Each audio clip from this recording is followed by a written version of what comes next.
think we've got a lot to talk about, so we're going to get started. It's great to see everybody here today. My name is Leoni Mcbride.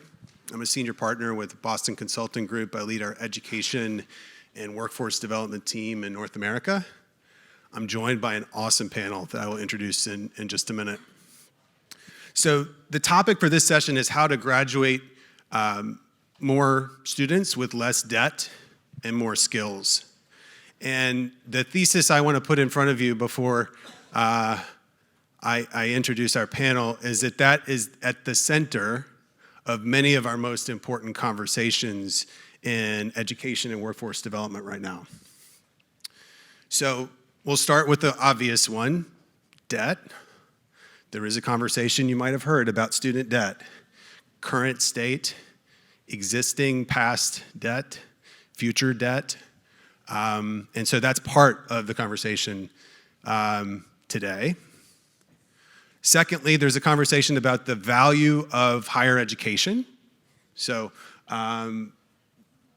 there's some polls that might suggest that students and families are starting to question that more than they have in the past. There's some other polls that maybe are a little less conclusive on that, but it is certainly out there that there are more questions than there used to be about the value of post-secondary education. And we don't have to just look at polls, we can actually look at data. So if you look at the State Opportunity Index that Strata just came out with and the data that's cited in that, it would suggest that there is on average a positive return on investment for post-secondary education, but that's not universal. And that data would say, you know, depending on the type of program, depending on the state, 60 to 80% of students are seeing a positive return on investment from their higher education. Now we can dig into the numbers, but all that to say on average positive, but quite variable at the individual level. And so that's part of the conversation today. My team, we work on education and workforce, and so I don't think this conversation is complete without talking about a couple of additional issues. When you go to the workforce side, there is an imperative for more graduates with more of the right skills. I don't know, maybe some of you read the Wall Street Journal article last week about chips and about the workforce shortages and the workforce needs related to the semiconductor industry. That's just one example. But there's a workforce imperative for more graduates with more of the right skills. And lastly, as we think big picture and forward-looking, but inclusive of right now, you know, there's some big forces out there. You might have heard, if you've been around here, living in the past year, something about AI. We're thinking a lot about how AI is going to influence our economies, influence our workforce. Also, climate. There is some form of a green transition that's happening, and one of the questions in the climate world, we talk about a just transition. I think that applies to AI too. There's a question about, well, as these shifts happen in our economies and in our workforces, will there be opportunity for some or will there be opportunity for all? And so that also is a conversation about more graduates with the right skills. So we have 36 minutes and 59 seconds to solve all of this. But you have just the right panel to do it, because in order to make progress in all of these areas in the domain of more graduates, more of the right skills, less debt, we need innovation. We need some new approaches. We need some new approaches when it comes to policy, when it comes to strategy, and when it comes to good old-fashioned execution, when it comes to trying things and seeing what works and what doesn't. And we have some of all of that on this panel. So first, I will do the rundown. I think I remember everybody's titles, but I'm going to pull out my paper here just to make sure. Okay, so starting from here and going down, we have Sara, Leoni, the CEO and founder of Ziplines Education. We have Dan Fisher, the president and CEO of ECMC Group. We have Nivine Megahed, president of National Louis University.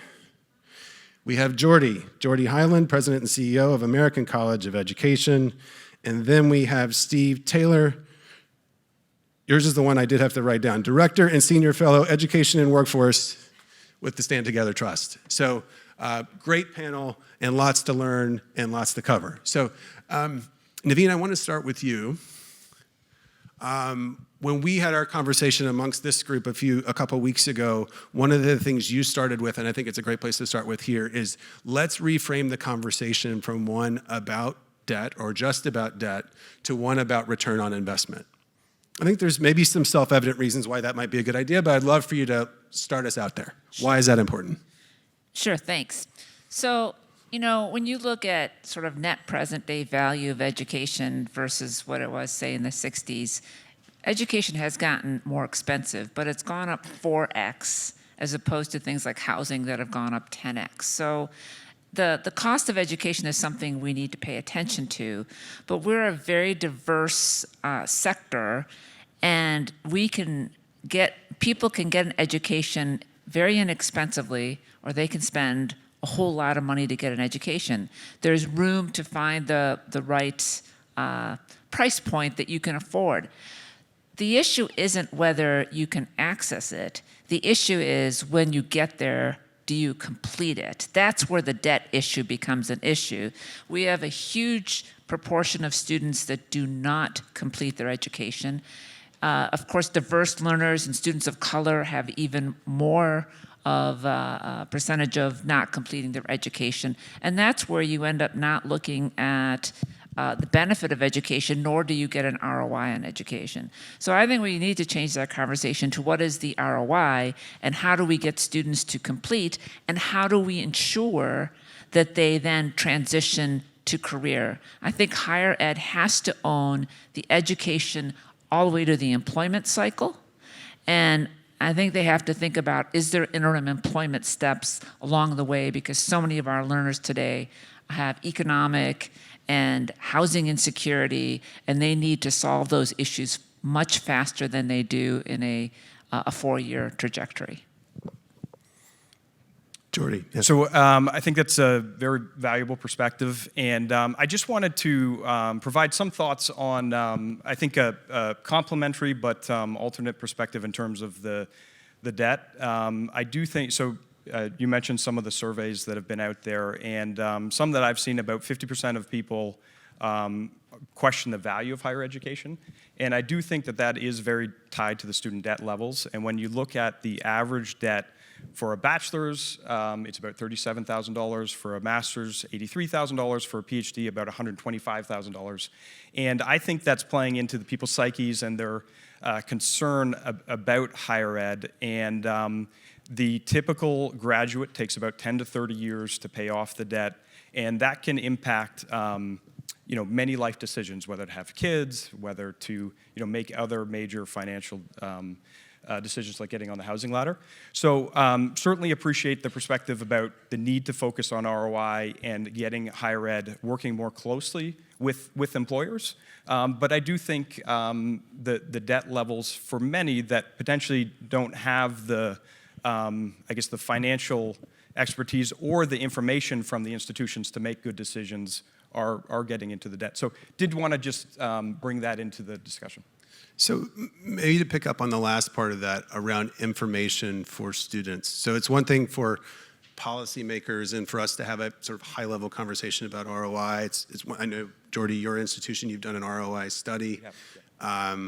But what about engaging with students on that? And so maybe, Sara, I'll start with you on that one.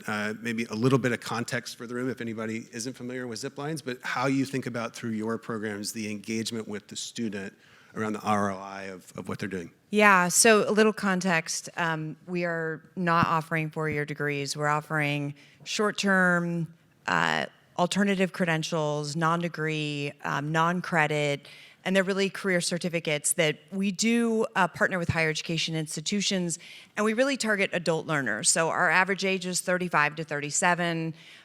They likely have a degree, maybe they don't have a degree, but they're looking to refresh their skill sets so that they can, whether it's take advantage of a promotion in their existing job or reskill into something completely new. And so when we think about return on investment, I will say first and foremost, it starts with our return on investment of, are we building programs that we can sustain, that we know that there's going to be growth from a consumer perspective, there's going to be demand, and there's going to be a capability for us to be able to produce a course that has the right outcomes. And then we really look at, okay, great, so what's the labor market looking for, right? What are the skills that are needed for these folks to be able to successfully transition into whatever that outcome is that they're setting out to accomplish? And then we measure all of it. And so I will say it's easier when it's a 10-week program versus I think sometimes a 4-year degree program or even a 2-year associate's program where we actually capture feedback every week. The students are in our class. Everything is cohort-based. It's paced. We capture feedback at the end of the course, and then we capture it 6 months later. And the idea there is really understanding it within the 10 weeks, what's their satisfaction level, right? Where are they still walking away with questions? Where have they maybe fallen into a challenge? At the end of the course, it's really, are you starting to apply these immediately within, whether it's an interview process or back on the job? And then 6 months later, it's, did this course have the impact that you set out to accomplish? And all of those measurements come back into our learning process so that we're continually optimizing how we think about engagement with our students, engagement with the instructors, and how we pull that all together. Can you just take that one step deeper on how does it actually happen? Who is engaging? Who is doing it? Or how are you leveraging technology? How are you getting that real-time input from the student? Yeah, we when we built our platform from the very beginning, we integrated a very simple Net Promoter Score feedback mechanism. And then for those of you not familiar with Net Promoter Score, it's not a measurement of learning outcomes, but it gives us a great feedback loop in terms of student satisfaction. And we asked 2 questions, and the questions, and these are all embedded directly in the asynchronous part of our course. It's hybrid, it's async and sync. And we use the content within there also then to drive what are we bringing into the live sessions. And then we use tools as simple as SurveyMonkey, right? We're not reinventing the wheel in terms of how we're gaining feedback. And in many cases, we're actually sending people a $15 Amazon gift certificate, right? Because it's worth their time and our effort to get that feedback into the process. So is that? That's great. Okay. Yeah. So a couple places I want to go with that. So Nivine, I want to bring the same question to you in just a second in the context of NLU. After that, Dan, I'm going to go to you because there was something that Geordie said around the financial literacy aspect of that, and I know that's something you guys care about. And Steve, I'm coming to you on policy in just a minute. But Nivine, to you, how does it actually work in your institution in terms of engaging with students and, in some cases, families on return on investment before, during, and after their experience with you? Well, in a number of ways. First of all, we also as an institution have invested in a program called Accelerate U, which is a series of short-term credentials linked up with employers. The credentials are generally shorter than 6 months. They're not 10 weeks, so they're longer than that. And they're tied to finding a job or us putting them into a job when they complete the credential. We've also made that credential stackable so that they can use all the credit they've earned in that credential towards their bachelor's degree when they're ready. And in fact, we're working on designing now what we call Learn and Earn in 3, where we're going to use the work environment where they go into as part of the credit they will earn, while they also take additional courses and demonstrate the additional development of skills to get that bachelor's very quickly. So that's one place where we're looking directly at the economic impact of that job, and the outcomes we're looking at is that they're earning $20,000 more than they were earning before they came in. Then we also have invested heavily in what we call our Career Bridge, which is for all of our students who are graduating with degrees, where we have a saying at National Louis University that says, if you graduate and you do not have a job, we have failed. Very clearly, there's no question. If you graduate, I don't care about those iPads number, and you are not employed, we as an institution have failed, because we are serving a lot of first-gen and diverse learners who are coming from backgrounds where they're don't have a lot of resources, nor do they have the networks to transition to employment. And if we do not take on the role of being that network for them and connecting the dots of how their education will link them into employment and help them make that transition to employment, then we're not doing what we're supposed to do in higher ed. We are not achieving the promise. We are not driving the ROI. I think because we've made that commitment so intentionally, for the last 2 years, we were one of the institutions that made it on the Washington Monthly driving social and economic mobility on behalf of our students, which I actually loved because it was like Stanford, Harvard, Yale, National Louis University. Everybody's like going, who's National Louis University? Well, National Louis University is a university who has deliberately committed to driving the economic and social mobility for all of its learners, because we fail if we don't do that. Thank you. And that is very cool. Thanks. I do want to ask the tactical follow-up there. So part of what you just spoke to is the structural aspect, right? Creating stackable credentials is a structural, strategic change to enable different sorts of pathway progressions. What about the interface with students? How is that going? And how do you think about the relationships that students have through advising or other means to enable them to take ownership of their own journey? Where would you say what's working on that front? What are you thinking about in that area? So I think, students are, they're each is different, right? So some are immediately raising their hand saying, how do I keep going? Others are like, I'm just going to work for a while. Others are, I think if you offer them the opportunity and really work with them to show them how it's made seamless for them, we'll jump in and say, all right, I'm going to give this a shot and get it done. So I think institutions have to have the flexibility to meet students where they're at. And I think we need to stop thinking of higher ed as we are a degree, creator of degreed outcomes. We should be a lifelong learning partner that creates credentials along the lifespan that helps them to reskill, upskill, and change as they go along. And I think when higher ed flips that model that way, it's going to really start meeting the needs of learners of today. That's great. So Dan, I want to bring the financial literacy question in. So return on investment, at least in a sort of narrow construct, is a calculation, involves numbers, money. How does financial literacy fit into that? And how do you think about your efforts or those in the field in financial literacy integrating with other aspects of student advising that get into talking about their pathways? Yeah, thanks for the question and also the panel. I think this is a really important discussion here. One of the things that we started with is, what do students actually tell us? So Sara was talking about adult learners, and we've been talking about lifelong learners. And some of the research that we've done suggests that 88% of high school students consider post-secondary education for the long-term earning potential.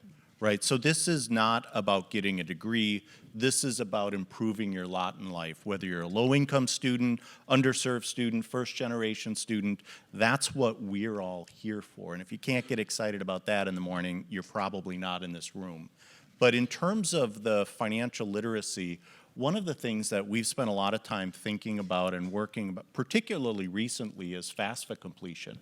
So the FAFSA challenges, and I'll be generous in the characterization, that we've all had over the last year has had a significant decrease in FAFSA completion, 30%, 40%. We need to go the other way. Hopefully, long-term, we will go the other way, because what the data tells us is that when students complete the FAFSA, underserved students do better.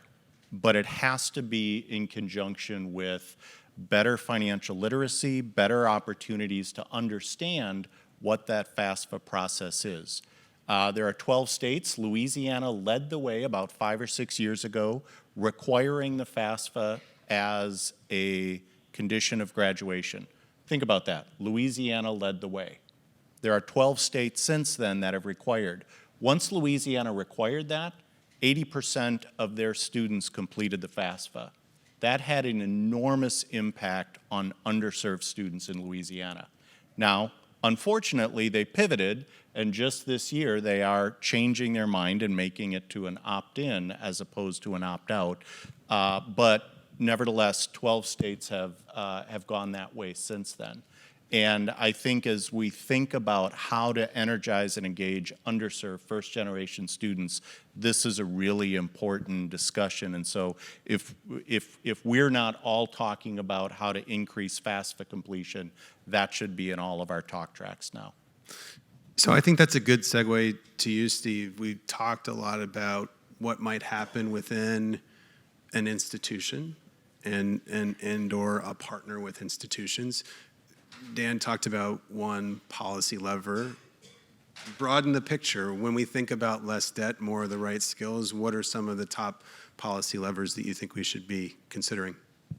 Yeah, so I approach the policy the policy space and policy work not as a policymaker, but as an academic at heart. I've spent my career in higher education. I'm an academic, and I'm also increasingly highly skeptical of the value and relevance of higher education and of a college degree.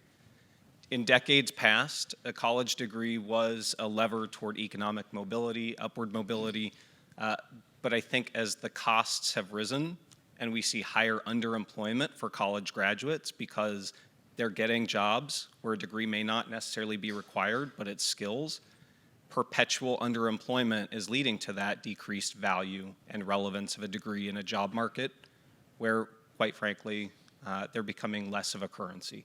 So I think this idea of just getting more students into more degree programs, it's not a full solution. We need to be thinking about broader post-secondary pathways.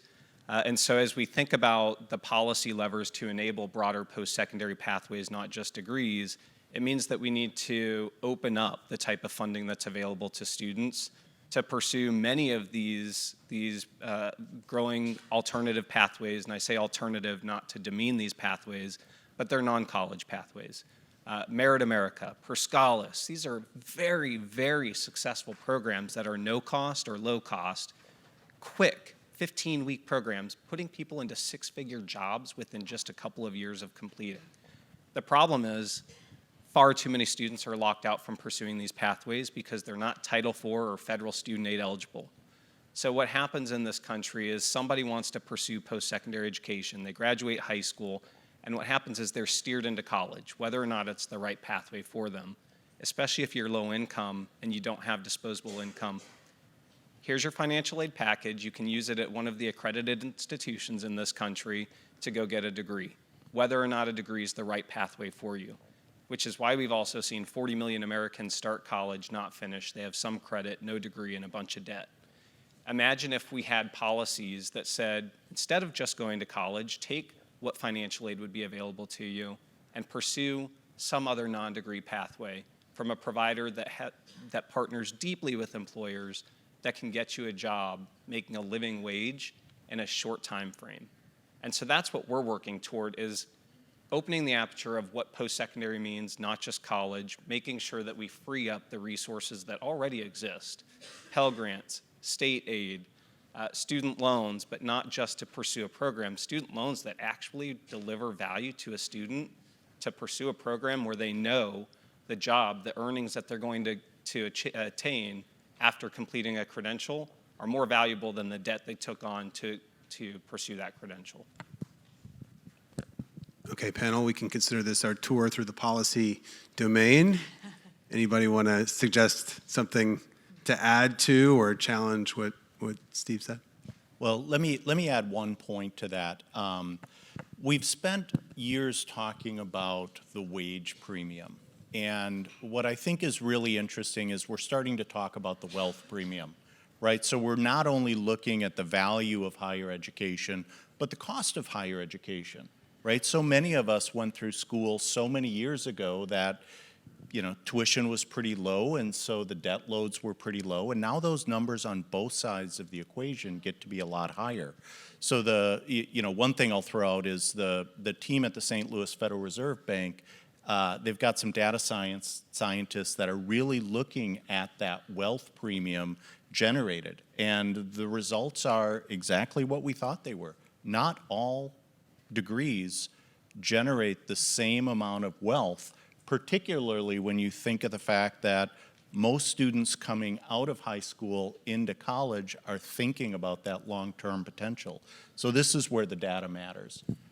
Maybe one very specific point, there is a regulation that is recently updated by the Department of Education, is going to take effect soon, that will prohibit Title IV eligible institutions from having policies that dissuade student loan borrowing. So think about everything we've heard about student loan problem, student loan bomb, student loan, cliff, all of this stuff. But now the department is requiring schools to step back from advising students that maybe this isn't enough, maybe this isn't the right number of student loans for you. So I think that's something that needs to be addressed in the community. And that's a key point right now is schools get a lot of blame for the debt. And yes, costs have risen. Schools are not allowed to count. It is illegal for schools to counsel students against borrowing the maximum that they're allowed to borrow. So federal lawmakers in DC are paying attention to this. They're focused on allowing schools to have this freedom and flexibility. But I think this is where a lot of the federal policies are misguided in saying we're going to hold schools accountable for the debt that their students take on. So when you say, National Louis University, we're going to hold you accountable for a student's debt to earnings ratio. And then you say, well, your students took on more debt than they could pay, back their loan based on their earnings. It's really not fair because an institution can't control the debt a student takes on. So a more fair way to look at this would be saying, what's a tuition to earnings ratio? So National Louis University, if you've got a low tuition price point and students can earn an adequate income to pay back what you charge, it's more fair and starts to bend the cost curve and incentivize institutions to lower that price point.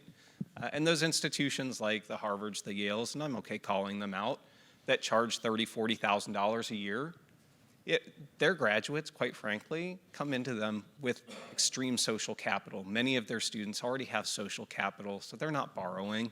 And if they are, they've got family wealth that they're going to pay that back. And so I don't care about those schools. I care about the schools serving today's students, the adult and the working learners.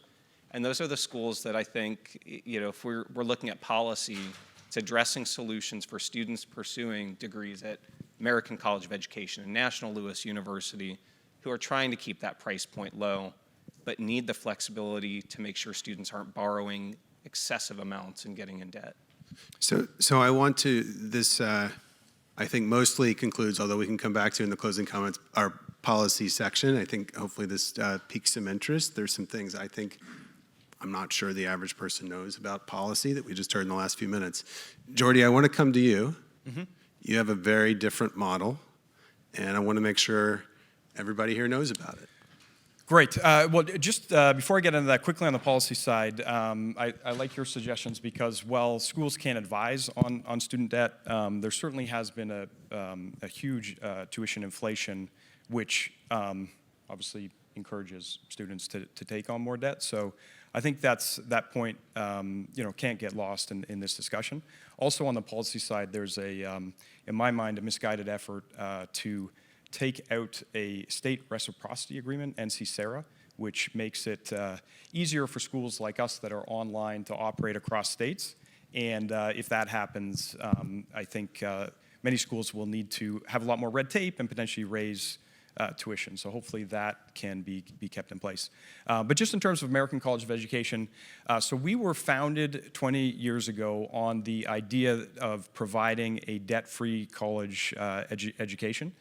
And we were founded by teachers for teachers, and the idea was to facilitate high-quality experience for adult learners that didn't bring people into debt. So at this point, we're serving about 10,000 students. We have 40,000 graduates. We're the number 3 conferrer of education, Masters of Education degrees, and the 9th largest in terms of doctoral programs in education. our MBA, master's, and bachelor completer programs are less than $10,000. Our doctorate degrees are less than $24,000. And we have about an 86% graduation rate. And one of the things we're most proud of is that 85% of students come out of our programs with no debt, and they pay term by term. In addition to the commitment to not increase tuition, we haven't raised tuition in over 6 years and have no plans to do so. We have very extensive professional development content partnerships. So we have a very progressive approach to credit for prior learning. We bring in a lot of credits, and that further brings down the costs. So over the last number of years, net tuition for many of our students has decreased substantially. And one of the ways that we've been able to grow efficiently is that a large number of our students come from graduate referrals. So you may not have heard of us. We don't, at this point, do a lot of investment in marketing because there's a virtuous circle in terms of the value proposition. And really, we were founded on the focus of providing value to students. So we tried to articulate that in a financial from a financial perspective by having Lightcast conduct an ROI study, and they looked at our actual data for 2022 for our students and found that for every $1 that a student invests in our tuition, they receive $19.20 in future career earnings. So I think that's very helpful for prospective students to, it's just one data point. There's obviously a huge number of factors in terms of the quality of the education and our faculty and the student experience. But that's helpful to quantify it. And I wish more schools would quantify the student ROI, not the institutional ROI, but the student ROI. We also, on our website, we have a document called Student Right to Know, where by degree program, we list out the self-reported earnings of our students and then the increase in earnings. And in the first year, our average student across our programs gets a $21,000 salary increase. And I should mention the majority of our students we have bachelor completers, but majority are masters and doctoral students. And many of our students are in education. We're serving teachers, but we also serve nurses and healthcare workers, and we have an MBA as well. But Geordie, you didn't touch on, I think, one of the most interesting parts of your model. You are one of the very small handful of universities in this country that doesn't participate in the Title IV federal student aid system. And I've often thought that that's why your price point is so low, because you're not chasing subsidies and you're not saying, hey, students, go borrow and get a Pell Grant and use it here. You have to keep your tuition low because students can't borrow in the traditional federal loan market. So you've got a unique model. Yeah, so I think I'll get you an ACE Ambassador T-shirt, but I appreciate you pointing that out. But I think, so that's a big part of it. There's a lot of, obviously, processes and oversight that goes along with Title IV programs.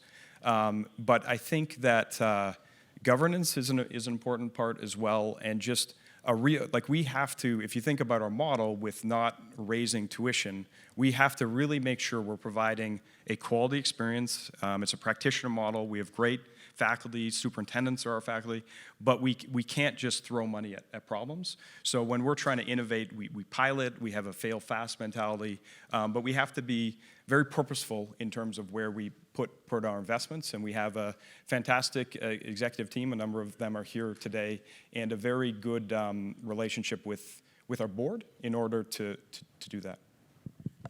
That's great. So I think one of the things I take away from this conversation and what you just said about your model, and Nivine, what you're talking about innovating at National Louis to move to a more stackable credentials, is that there are aspects of this that are about policy, there are aspects of this that are about how you engage with students, and there are aspects of this about how you structure what it is that you are and what you do.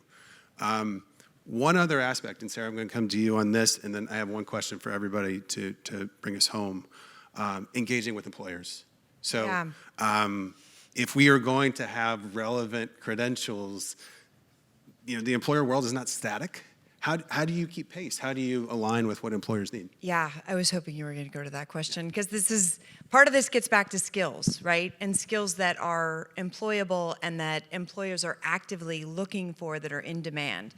So everything we do starts with labor market data, and I'm sure a lot of you have either Lightcast subscriptions or some other way to access what are employers looking for, right? So we use Lightcast, we use Indeed, we use LinkedIn, we use all sorts of sources that give us the highest level viewpoint of at least the skills that are layering up to those job descriptions. And then we take that data and we align it to what are the technologies that we're also seeing inside those skill sets. So, and when I talk about technologies, I'm talking about things like Salesforce or Tableau or Atlassian Jira, right? These are technologies that employers are using today that they would love to have people who they can hire who already have developed some of these skill sets. And not just how to use the technology, but why they're using the technology, right? The contextual components around that. And so we develop relationships with those technology organizations. And then we take that and we frame it in a syllabus that we then, we do two things. So one is we pass it through, there's a platform called Winter. And for us, again, we're serving adult learners. Within that platform, we can get feedback from professionals who are in these jobs, who are saying, I'm actively hiring for these people. And so we're able to take quantitative data and qualitative data. Once we have that, we align to our syllabus, and then we go out to a pool of subject matter experts. These are people hiring for these jobs, right? They're actively saying, I need candidates that have these types of skill sets, and they're kind of our final review of what we plan to teach as part of our curriculum. And then it changes all the time, right? And so we're constantly looking at, and to some degree, Lightcast can be more of a lagging sort of indicator. It doesn't give us as much data. And so actually having those connections into industry where you're developing the relationships, again, with the people hiring these jobs is so critical because they're the ones echoing back to us how the skills are changing or, you know, what their expectations of how they want people to be able to develop GPTs as they're coming into these new jobs. And so a lot of that is framed, and it's just a matter of keeping the content then really relevant to what employers are looking for, which means we're in like, monthly revs of things at times. That's great. I think rounds out our conversation well. So I have a last question for everybody. About like 30 seconds each so we can get everybody in. Next year, when you come back, somebody in this room is going to say, hey, I saw that panel you were on last year. That was great. One thing you talked about was this. How's it going? What's the thing that you are working on? And you all work in different sorts of realms. So what's something you're working on, maybe related to this topic, that would be nice, that you want somebody to ask you about in a year, and where do you hope to be? Steve. Well, I'll start, and I'll be brief. We'll take volunteers, yeah. So one of the things that we've spent a lot of time talking about in terms of the student debt is the importance of completion in this question, right? Because it is hard enough to pay back your loans with a degree. It is that much harder if you are not completing. And so with our foundation, with our operating company, we've been spending a lot of time over the last several years thinking about basic needs and trying to ensure that we partner with people to support those students that don't have the social capital, those students that are one flat tire away from dropping out, because that's really going to rise up the underserved to ensure that they can complete and then pay off their loans. Okay, so 2025, we're going to ask Dan about the group and your work on basic needs. Yep. Okay, Sarah, you look like you're ready. Yeah, no, mine's easy. I would say for the employers that are hiring people who complete our programs, are we meeting their needs, right? Are the candidates meeting the expectations that they've set for these individual contributor roles? That's great. Employer feedback. Okay, who's next? Already did? Oh, yeah. Sorry, I didn't mean to. We're trying to provide a debt-free, high-quality education, but ultimately we're trying to increase the human capital and the strength of our school districts and hospital systems. So we have a team that's working directly to provide bespoke solutions to hospitals and school districts to try to help them attract, retain, and upskill teachers and nurses. So love to be asked about that a year from now because I think we're making a big impact. That's great. That's great. A year Who from gets the now, last word? Okay, Nivine, next to you. a year from now, I'd like to be asked where we were in putting together the 3-year degree, which now I've been pushing the team to make it 2.5. So, because I do believe the speed to completion is really important for learners. That's great. I love that. Short-term Pell, right, in the headlines. For us, a year from now, ask me how we're doing in terms of expanding the use of existing federal and state dollars for students to use for non-college pathways. That's great. You guys, so much rich discussion in 40 minutes, maybe 40 minutes and a half, although we have 24 seconds. Everybody, let's give a hand to our panel here. Thank you all.